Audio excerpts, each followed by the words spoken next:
जय श्री राधे कृष्ण साथियों, मैं भी कृष्णा ज्ञान सहारा चैनल में आपका स्वागत करती हूँ। कैसे हैं आप? आपके अच्छे स्वास्थ्य और सुखद जीवन की मंगल कामना करती हूँ। आपके और अपने इष्ट देवों को कोटि कोटि नमन करते हुए, बड़ों को प्रणाम करते हुए वीडियो प्रारंभ करते हैं। साथियों, आज बात करेंगे, श्री कृष्ण जन्माष्टमी की सीरीज आपके लिए चल रही है। आज बात करते हैं बांसुरी और मोरपंख का कमाल, यानी कि बांसुरी और मोरपंख आपके जीवन में क्या कमाल कर सकती है, जो भगवान श्री कृष्ण को अत्यंत प्रिय है। इस जन्माष्टमी पर अगर बांसुरी और मोरपंख का उपाय कर लिया जाता है तो आपके जीवन की सारी समस्याओं का अंत हो जाता है। चलिए झटपट वीडियो प्रारंभ कर लेते हैं, लेकिन उससे पहले चैनल पर नए आए हैं तो चैनल को सब्सक्राइब जरूर कीजिएगा और बेल आइकन का बटन जरूर प्रेस कीजिएगा, जिससे आने वाली वीडियोस का नोटिफिकेशन आपको मिलता रहे। मैं आज बात कर रही हूँ कमाल बांसुरी और मोरपंख का। अगर आपके जीवन में धन की कमी है, धन का अभाव है, बरकत नहीं होती है, धन रुक जाता है, धन फंस जाता है, लोग पैसा मार लेते हैं, उधारी लोग लौटाते नहीं हैं, आपका पैसा कोई देता नहीं, या आपके ऊपर कर्जा चढ़ता चला जाता है। बहुत सारे आप उपाय कर चुके, लेकिन धन प्राप्ति के योग नहीं बन रहे हैं। आज के दिन यानी श्री कृष्ण जन्माष्टमी के दिन, यानी कि 18 अगस्त के दिन, आप एक छोटी सी चांदी की बांसुरी आपको लानी होगी। बिल्कुल छोटी भी ला सकते हैं, बाजार में मिलती है, बिल्कुल छोटी सी भी। आप एक चांदी की बांसुरी लाएंगे, थोड़ा सा आपको शहद भी आपके पास होना चाहिए। आप अपने घर के ही मंदिर में ये उपाय कर सकते हैं। आप चाहें तो सामाजिक तौर पर बने हुए मंदिर में भी कर सकते हैं, तो घर के मंदिर में करिए। शहद किसी एक पात्र में करके उसमें वो चांदी की बांसुरी डुबोकर भगवान श्री कृष्ण के चरणों में रख दीजिए। भगवान श्री कृष्ण की अति प्रिय बांसुरी, जिसको कि वो राधा रानी को भी नहीं देते थे। जब राधा रानी को कोई बात मनवानी होती थी तो कान्हा जी की बांसुरी चिपका लेती थी वो। तो आपको वो बांसुरी शहद में भिगोकर रख देनी है, शहद वाले पात्र में। फिर जन्माष्टमी के पूरे दिन रात आपको वहीं पे रखे देनी है। 18 भी रखे रहने दीजिए, 19 भी रखे रहने दीजिए, क्योंकि जन्माष्टमी है तो मुख्य योग तो 18 तारीख को है, लेकिन कुछ स्थानों पर 19 तारीख को भी मनाई जाएगी। तो उत्सव 2 दिन मनाया जाएगा। आप उसको वहीं रहने दीजिए। 20 तारीख में आप उसको वहां से हटाइए, बांसुरी को निकालिए, गंगा जल से खूब धो के पवित्र कर लीजिए। आप उसे अपने घर के धन क्षेत्र में रख सकते हैं। आप चाहें तो व्यवसायिक स्थल पर अपने गले में रख सकते हैं। आप चाहें तो उसे अपने पर्स में रख सकते हैं। यदि आपका ऑनलाइन कारोबार है, आपका कोई ऐसा टूर एंड ट्रेवल का काम है जिसमें कि आपको घूमना पड़ता है, आना जाना पड़ता है, कोई गल्ला नहीं है ऐसा विशेष, तो आप उसको वहां अपने पॉकेट के पर्स में भी रख सकते हैं।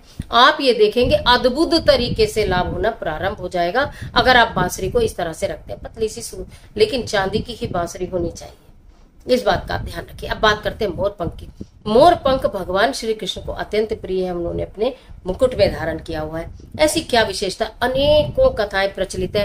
कहा जाता है कि मोरपंख भगवान श्री कृष्ण को इसलिए प्रचलित है क्योंकि मोर के एक तरह से संदेशवाहक का काम करता था भगवान कृष्ण और राधा रानी के बीच में, यानी कि खबर पहुंचाने का काम करता था, यानी चम चम चम चम यहाँ से वहां वो जाता था। ये भी कहा जाता है कि भगवान कृष्ण की मुरली की धुन सुनकर मोर मस्त होकर नाचने लग जाता था। लेकिन कहीं ये भी कहा जाता है कि भगवान श्री कृष्ण की कुंडली में काल सर्प योग माना जाता था, तो इसलिए भगवान ने जो मोर पंख है उसको अपने शीश पे धारण किया हुआ था। यानी कि कथा कुछ भी हो, लेकिन भगवान शीश पर यानी कि मुकुट पर तो मोरपंख विराजमान है।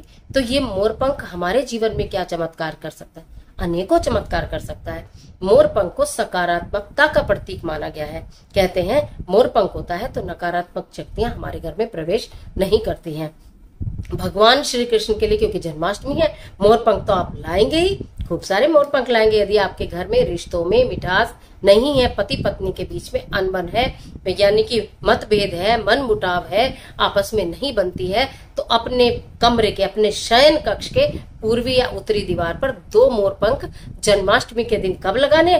पहले तो भगवान श्री कृष्ण को अर्पित करने, और अगले दिन आप उसको जोड़ा, मोरपंख का जोड़ा पूर्वी या उत्तरी दीवार पर आपको अपने शयन कक्ष में लगा देना। आप देखेंगे रिश्तों में निरंतर मिठास आनी प्रारंभ हो जाएगी। उसके पश्चात ये भी कार्य कर सकते हैं, 5 मोरपंख आप लें, 5 मोरपंख लें और श्री कृष्ण जन्माष्टमी के दिन आपने भगवान जी को अर्पित कर देने हैं। उसके पश्चात जब छठी हो जाए भगवान जी की, जब छठी हो जाए उसके पश्चात वो 5 मोर पंख आपको वहां से ले लेने हैं और या तो अपने धन क्षेत्र में या व्यवसाय के स्थल पर रख देने हैं। आप देखेंगे आकस्मिक रूप से धन की प्राप्ति होनी शुरू हो जाती है, कर्जा कम होना शुरू हो जाता है, यानी कि जो भी आपके ऊपर कर्जा चढ़ा आपके पास इतना धन के आय के मार्ग बनते हैं कि आप वो सारा का सारा कर्जा चुका देते हैं। अगर आपको ऐसा लगता है कि आपके बच्चे जिद्दी हैं और कहना नहीं मानते हैं, बच्चों के लिए तो जरूरी आप ये उपाय करिएगा कि मोर पंखा मिलता है, मोर पंख से बना हुआ पंखा मिलता है, गोल गोल होता है, मैं दिखा देती है, यहाँ है नहीं मेरे पास। तो मोर पंखा बना हुआ था, बाजार में खूब आराम से आपको मिल जाएगा और जन्माष्टमी पे तो खूब ही मिलेगा, क्योंकि बहुत लोग जानते हैं कि इसके कितने उपयोग हैं।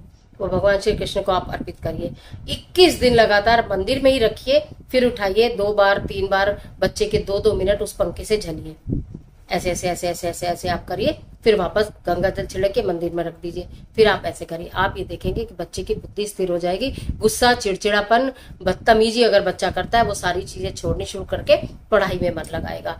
इसके अलावा यदि वास्तव में बच्चे का पढ़ाई में मन नहीं लग रहा, अगर आप ये चाहते हैं कि बच्चे का पढ़ाई में मन नहीं लग रहा या पढ़ाई में मन लग रहा है लेकिन वो उतने मार्क्स नहीं लाता, यानी कि याद तो खूब करता है लेकिन उसकी याद रहता नहीं है, पढ़ता तो खूब है लेकिन एग्जाम में लिखता नहीं है, तब क्या करें?